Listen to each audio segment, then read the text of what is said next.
can't be free. Everybody wanna judge, say I'm a thug, I'm a player, I'm a simple, why I can't be me? When I walk up in the store, all the Karens get to staring at me. Put my heart in my music, it's still on my sleeve. Everybody been portrayed. So fam, what's the word? This your boy Spiritual Trey, and it is that episode 93 of the Soulful Thoughts blog. And today we're gonna be talking about spiritual de-evolution. Once again, spiritual de-evolution. Don't forget to like, subscribe, and share if y'all want to see our boy in the algorithm. Let's dive into it. Now, this video is basically a part 2 to my spiritual evolution video. If you guys haven't seen that, you want to go check it out, because I went into detail about human purpose and about how we are here to evolve into the atmospheric mind, and how we came from the animalistic mindset and how we evolved into the human mindset, right? Today, we're going to be talking about how you can actually evolve backwards if you don't use your humanistic mind for what it's made for. What is the human mind made for? We're supposed to be here to master emotional intelligence, us humans. We're supposed to be the species that masters instincts, that masters emotional intelligence and creates our own vibe, right? We have the ability to create our own vibe. As opposed to actually just feeding off the vibes and the energies around us, we actually have the power to have our own unbreakable vibe. That is the power of the human mind. Unfortunately, a lot of humans aren't using that power, right? Because they're too focused on validation, or too focused on, lower desires, lower physical desires, such as sexual desires or materialistic desires, or just pleasing the ego, right? Feeling a sense of dominance or anything like that. These energies hinder us from being able to formulate our own vibe, because we're too focused on what's going on around us and our lower instincts, right? So what happens is, if you are stuck on this wavelength of having your life centered around your lower instincts, like if you're let's say you're an overly sexualized person and everything you do is to please your sexual instincts, you're on a wavelength of like a rabbit at that point, or any species that's like overly sexualized. You're like in a wavelength of that mindset. You feel me? You're not actually in a human mind if the only thing you're focused on is lower instincts. It can be, not even just sex. It can be, like I say, material or anything like that. The only reason a person would be so worried about material and shit like that is so they can feel a sense of dominance, right? Like acceptance and dominance.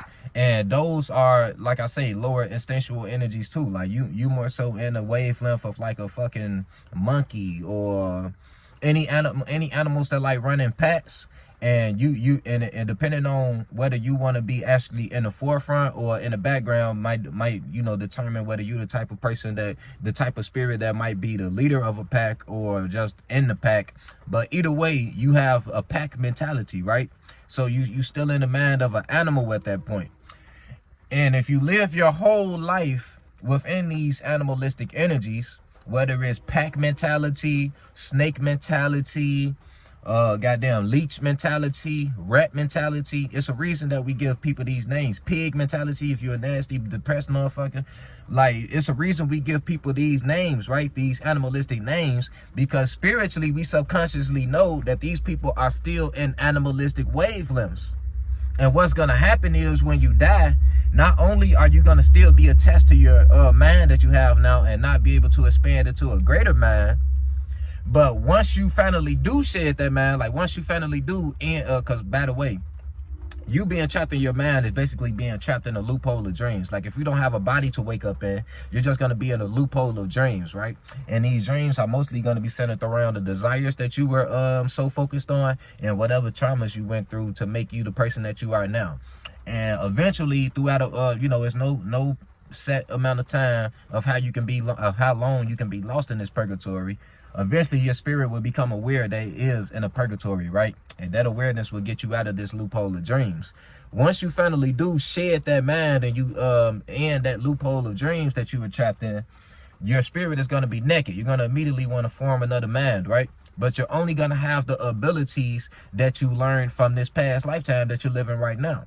And if the only abilities that you used or, you know, that you had were abilities that you technically already attained, because like I say, if you were just a snake your whole life, or you were just focused on fitting into the pack your whole life, those are animalistic instincts that we should have been already surpassed.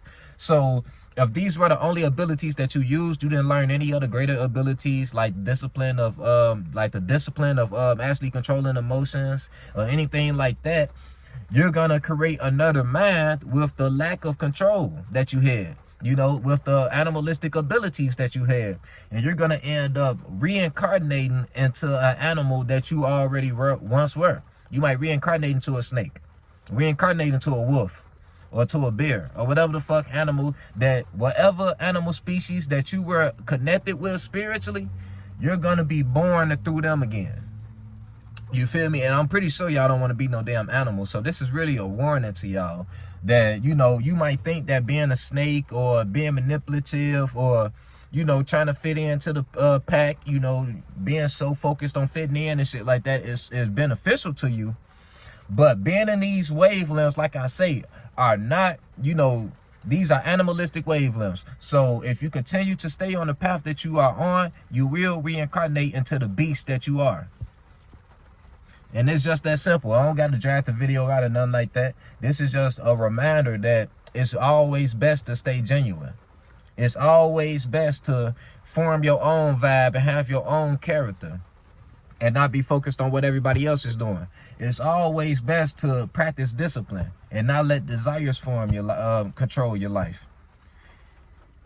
Just do whatever you can to take full control over your mind. That's basically all you got to do, and you don't got to worry about evolving backwards at all. You feel me? But yeah, it's your boy Spiritual Trey. Remember, you are not your mind. You are the spirit that's forming and creating your mind, family.